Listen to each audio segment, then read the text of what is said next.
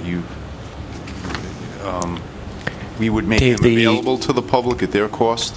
There is a cost. What's the cost of the composting bins So at we Tumblers? have actually 3 different compost bins that we would offer. They range from a retail value from probably $80 up to $145. We would also add in a book that costs $12. And so that's pretty much the fixed numbers. I mean, the time and materials on our side is we wouldn't charge. So that's kind of what the going rate is, and then we're going to subsidize that down to a flat fee of $40. And that's available today. I mean, we have 3 people from Bristol that are already doing that just on their own goodwill. So this is really, could you further subsidize it more to get more people from Bristol involved? The program's available for really anyone in the state right now. So it doesn't require action from us for someone to take advantage of the $40 backyard bin No, right absolutely. now? Yeah. Okay. The idea is that if you were to subsidize it a little bit, it might actually swing a whole bunch more people to actually do it. Right. So how do they get one? We would promote it. If they want to call you right now, oh my God, I need a compost bin right now. How do I get one? Right. What we would do is we would extend the sign up to the town in a more intentional way by advertising and marketing up here. They would sign up the same way everyone else does. They would go to our website. They would sign up for cleanoceanaccess.org. Thank you. They would sign up for backyard composting, and then we would schedule a composting workshop on a Thursday night, get everyone together, educate them for an hour. The following Saturday, we would do the giveaway where they would make the nominal fee of whether it's $40 or $20, and they would get their compost bin, and we would stay in touch with them and help them. So those would be the steps. Is you'd sign up, you'd go to a workshop, and then you'd go to the giveaway a few days later. Didn't URI Master Gardening Program used to do this before, didn't they? I know I've seen these composting bins out at different events over the years, and I feel like I've seen them down at URI like a while ago. Are they involved with any of this? Currently, URI is not involved with this program, but to your comment, absolutely. Composting has been out there. We're not really reinventing the wheel here. We're just kind of adding momentum to it to get it going faster. Excellent. And the idea of putting $500 to $1,000 tax dollars is sort of a promotional to kind of get it up and get the composting out there, because we know we're going to reap the benefits and tipping fees. So it's sort of to kind of, as one neighbor does it, another neighbor sees it, and they start to, it grows from there. So we're hoping to refer this to the administrator to take a look at that? Is that pretty much what those opportunities? Yep. If my colleagues are amenable, I would like to refer to the town administrator to look into taking the next steps with the composting program.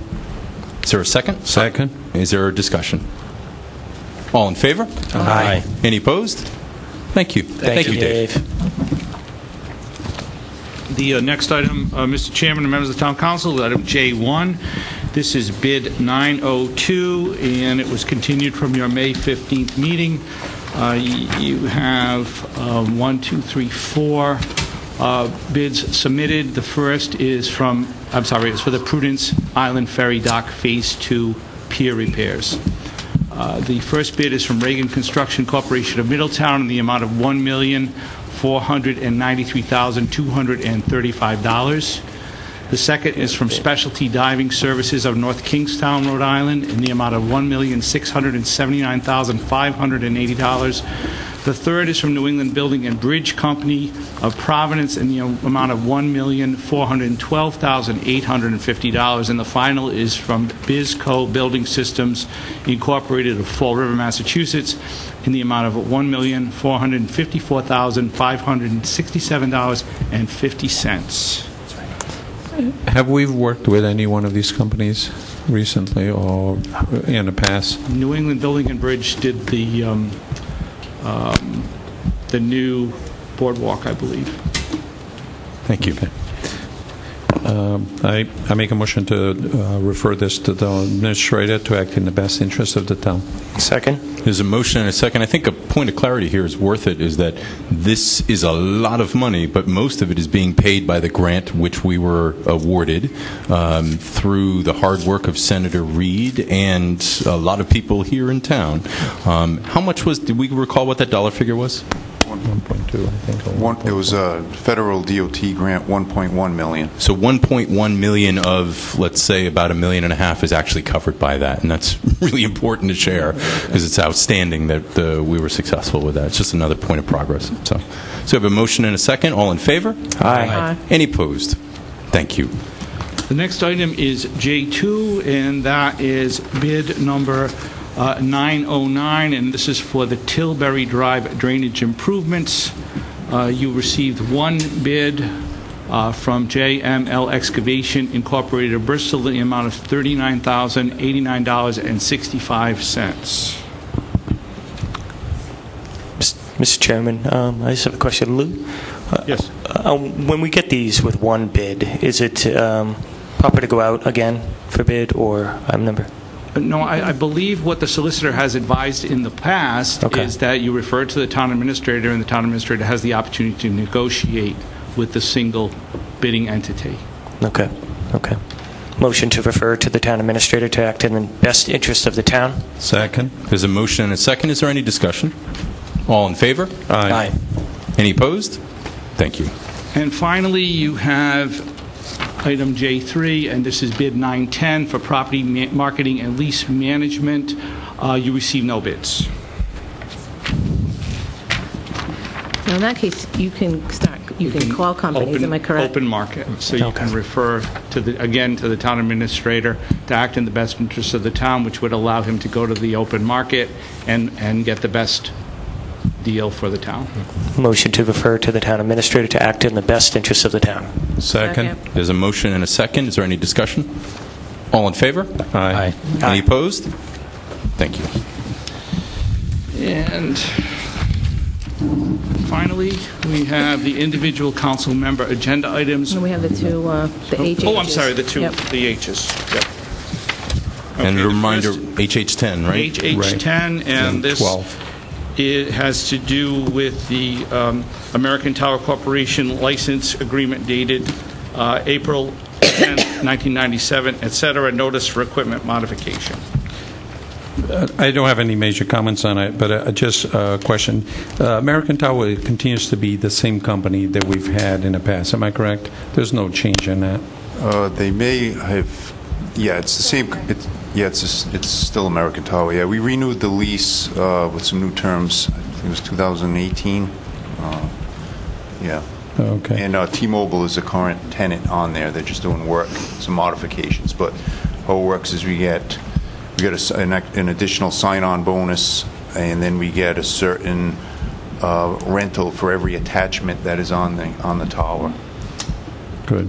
Okay. But we've never considered selling. I know this came about before, to sell out, and we just never agreed to it because it was not a good deal. So no, I'm glad to see that we continue to operate on the American Tower then.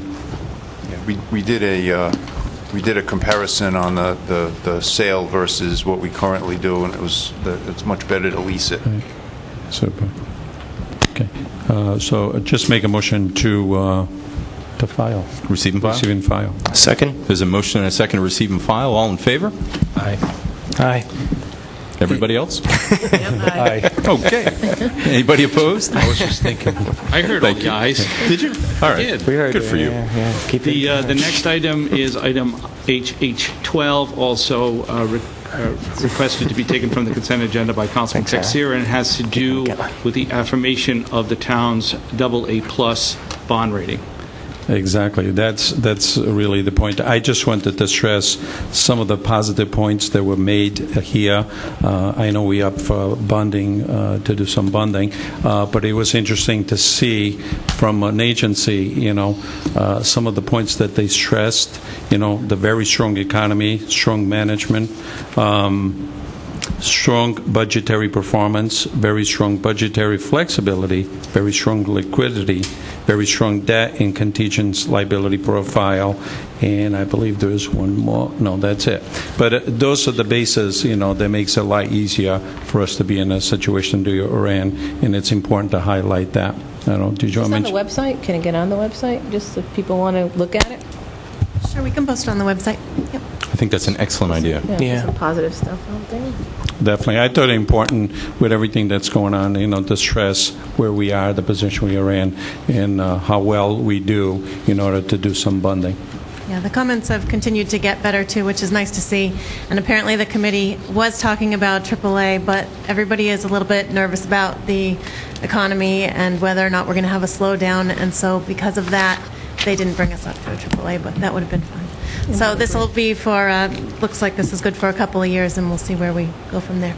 Julie, can I just ask you, the slowdown in the economy, you speaking nationally, or are there concerns particularly around Rhode Island's economy? Nationally, they're looking at, there's just market indicators that are looking at a general slowdown. They're saying 12 in the 12 to 18 months, but those are projections. No, I know that. I was just curious about the Rhode Island economy and how our major cities, in some situations that they're in some cases, and if that reflects back on us. I haven't heard a lot about how New England or Rhode Island is shaping up compared to the national. So it's all about that. Yeah, Okay, good. I'm not sure. Yeah. Receive and file. Second. There's a motion and a second. All in favor? Aye. Aye. Any opposed? Thank you. Councilman Chairman, I just wanted to, Julie, I want to just thank you for your hard work. A lot of that goes into your keeping your finger on the pulse, so thank you. Thank you for that. Well put. The next item, Mr. Chairman and members of the Town Council, are the individual council member agenda items, beginning with the chairman. So as my prerogative, I'm actually going to go last tonight. Oh? Yeah. All right, then we have Mr. Sweeney. Well, first I want to thank all the men and women that served in the armed forces for their service.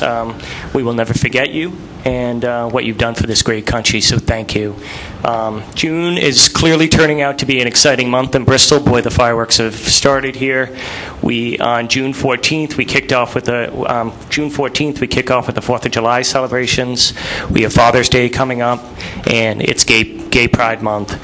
I've been extremely proud to be a Bristolian, not just because of the Norman Rockwell feel that you get, but really at the core of the town, it's about community. And it's about what it is. It's about loving and acceptance. And unfortunately, last week, the library had canceled a drag queen story hour because the town was so-called not ready, or it wasn't diverse enough. I was absolutely blown away by the outpouring of support for the diversity and inclusion from all our residents. Absolutely blown away. And I'm truly grateful for everyone who stood up in support of the LGBTQ plus community. And I also applaud the library for listening to the residents and reinstating the event. Because at the end of the day, you guys, it's about love, not hate. And for every action has an equal and opposite reaction. Melissa, I talk about that in my spin class every day. But it's true. What we put out there is what we're going to get back. And I want everybody listening and watching tonight, Bristol is open for every walk of life, and we're very accepting. Thank you. Have a good night. Mr. Texera. I would like to, it was already mentioned, the events, but in case you didn't pick up one of the calendars, there's a calendars of events, and there's a picture of the Chief Marshal in the front, James Farley, and he's to be congratulated for being the Chief Marshal and lead the parade this year and all the festivities. So it's available, and it's got a full calendar of activities. Happy Father's Day is coming up, and I know we want to have a meeting prior to that. And also just a reminder of all the Portuguese festivities that will be coming up for the next 2 weekends. So with all of that, thank you. Ms. Barella. Thank you. Well, certainly there's a lot going on from now until 4th of July, that's for sure. There's a lot of activities in Bristol, starting with this weekend, which is Fireman Sunday. And so with that, as a tribute to all of our first responders, our firefighters in particular, and our EMT. So if you I'm sure many people know there's a parade at 1 o'clock, and then they are a program at the Firemen's Memorial Park. Yeah, I know. At Firemen's Memorial Park immediately following the parade, and then kicks off with a mass at St. Mary's Church at 11:30 in the morning. And I'll tell you, if you really want a resounding service to go to with bagpipes and everything in St. Mary's, it's phenomenal to hear that. The resonance in there, isn't that impressive? It is, yeah, it's really very is. You're impressive, absolutely yeah. right. And so if people have a few minutes, it probably will be wrapped up just in a couple of hours to really pay tribute to our first responders. And we're very, very, very, very, very fortunate in Bristol to have a volunteer department. And every time we see the budget, we look at that and we say, thank God that we have a volunteer department. And so I know it's always a busy day. There's always lots of activities going on, but people able to do that, that'd be wonderful. There's all the other events, so I think they've all been summarized, but happy Father's Day to everyone out there, to all of my colleagues in particular here who are dads. And that's it. Mr. Lay. I just want to take a minute and let everybody know about an event I think will be a great event. I wish I could be here for it. I'm going to be in Colorado on this day. But I plan to go. I wanted to go. It's Overdose Prevention Plan Survey Kickoff Community Dinner by the Bristol Health Equity Zone. It'll be at Franklin Court, Wednesday, June 12th. From 5:30 to 7:30. It's really important for us to come together as a community and attend events like that so that we can all weigh in on those types of issues. I also wanted to second some of the remarks that my colleague Councilman Sweeney was making, and I just wanted to add that, you know, sometimes it's okay to walk back a bad decision. Sometimes it's okay to say, hey, we screwed up. And I feel like the library did that. And I just want to say, and I really speak from the heart about this, I spent a lot of time in libraries. A lot of you know I got my PhD, I got my doctorate. I just spent a lot of time in libraries. So I know that libraries are where you go to discover. They're where you go to build knowledge. And they're where you go to actually get behind a computer and put together your job resume so that you can get a job. They're public places. And I want everybody to know that in our library, you're welcome. Doesn't matter if you're a little bit different, you're welcome in this library.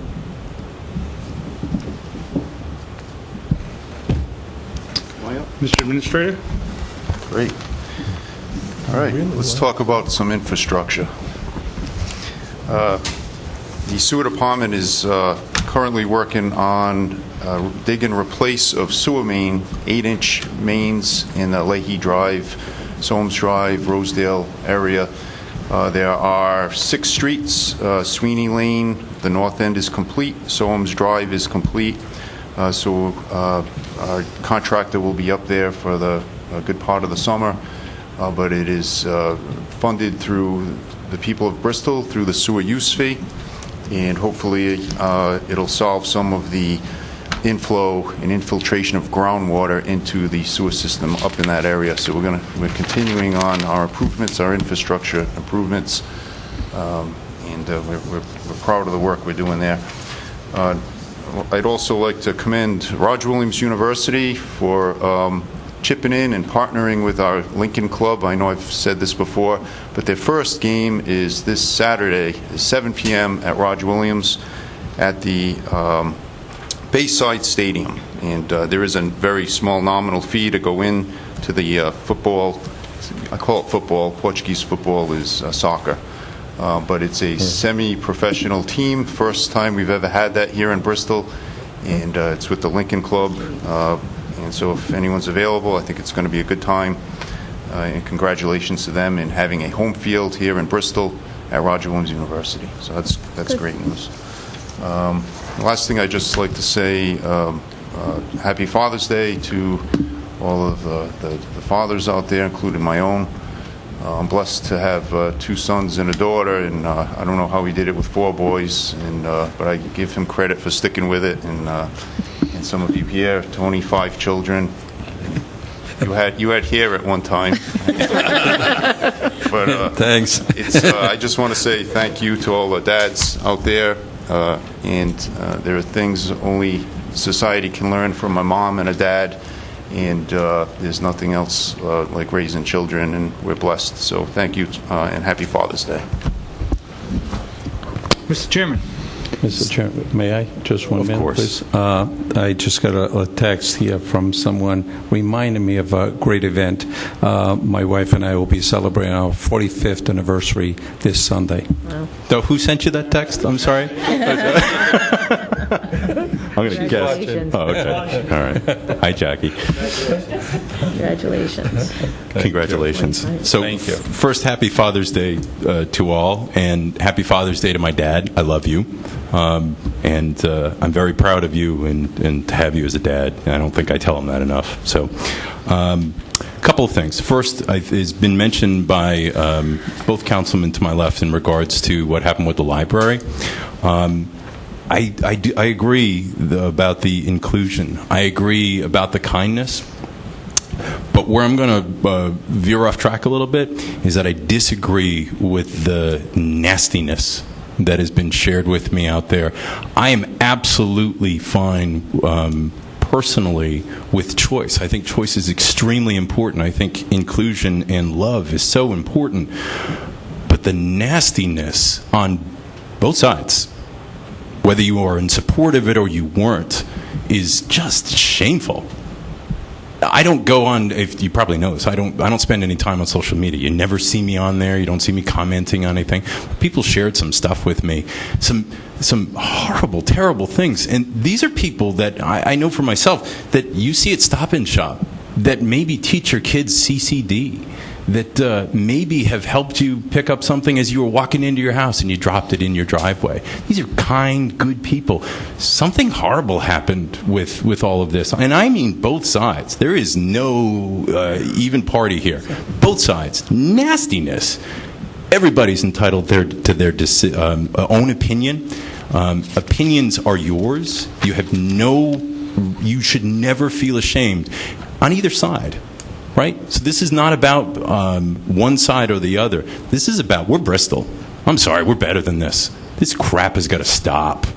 The stuff that's out there right now, and this is why I wanted to go last, it is not okay. I'm not okay with it. I don't spend any time on social media because I find it's a drag for me. I'm not casting aspersions on anyone who does spend the time, because I know there's a wonderful way of meeting and catching up with people, but the horribleness has got to stop. We treat each other with respect and professionalism on the council level. When we don't, we apologize. Most of the people that I know in Bristol do the same thing when you're face-to-face. I don't know what happens when the face-to-face goes away, but I represent, as my colleagues do, the town. And that's not what I represent. That's not me. I don't subscribe to it, and moving forward, I will not accept it. We do not treat each other like that. I don't care what your opinion is on it. We don't treat each other like that. So I wanted to be very clear on that for myself. Don't accept it. Not going to accept it. Not going to accept it moving forward. Something else is that we've had a lot of conversation about the Silver Creek Bridge. I've been quiet on it, gathering information. On my professional life, I'm in and out of doctor's offices all day. And if you've been to the doctor's office recently, you see the sign on the wall that says, please bring in all of your medications. And the reason why doctors ask you to bring in all your medications, because one medication can conflict with another one, or a medication can be the same thing with two different names. Doctor prescribes it and kills you. Doesn't want to kill you. What's my point? Having all the information is key. This council, in never and ever any shape whatsoever, is non-business friendly. We are absolutely business friendly. I've lived here all of my life. My parents have lived here all of their lives. I did not take this position to be negative for business. I care about them deeply. And I know that it has felt like recently there has been, well, we don't care enough. I know that. And I understand the fear and the concern about having the bridge closed. But I wanted you to know that the administrator and I went to the DOT office and had a meeting with the director and staff. And I wanted to share a couple things with you. We asked for the people of Bristol, all the people of Bristol, for a fact sheet. You've seen a lot of things out there recently about what do we do, why not this, why not at this bridge, or why don't we do it this way and that way. Great questions. I had the same thing. And when we first started, I said, why are we doing it right now? So you're going to get a fact sheet from DOT, hopefully in the next couple of days. And it's going to address things like, why are we not doing, or I'm sorry, not we, DOT. Why is DOT not doing a temporary bridge, right? Why aren't they just doing a prefab bridge and putting it in a couple of days? All of those things will be addressed, and I asked them, and so did the administrator, for really kind of bullet point. We don't have to go into craziness, but to say why. So I'm going to go through just a couple of quick things because I know it's the end of the meeting.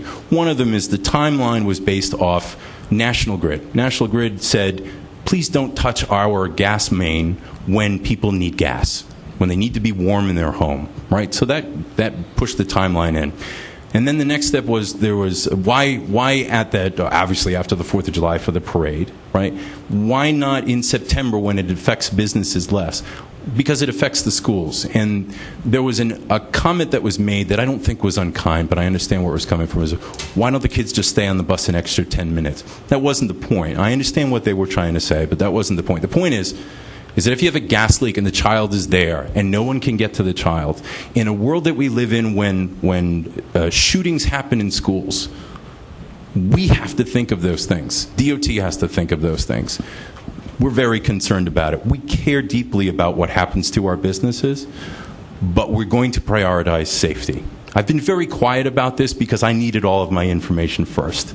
I'm not speaking for my colleagues about this. We're going to have a sheet that will come out that we can talk to, but prefab pieces will be used. They're going to have, most of it is actually going to be prefab, but if you are familiar with the bridge, you can't stand underneath it, right? Because there's water. And if you could put a piece of equipment, there's not enough space to actually work underneath it. You got to close it. You got to close it for, they're saying 2 months, and hopefully it's only going to be 6 weeks. But I can tell you something is that this town and this council and this administrator and all the people that work for the town are looking at other ways to make the impacts as the least possible, including DOT is working with Commerce Corp for advertising and signage, including taking a look at the roads and the traffic patterns on them and saying, what can we do temporarily? Speed up, slow down, take out a stop sign, put in a stop sign. We're going to look at all of this. We also want to work with the businesses through Chris Vitale and others to come up with an advertising plan for next year. I just threw out a lot of things to you to tell you that I know about you guys, but this is eating up a lot of my time, and it should. It's important, but we care. So please stop saying that we don't care.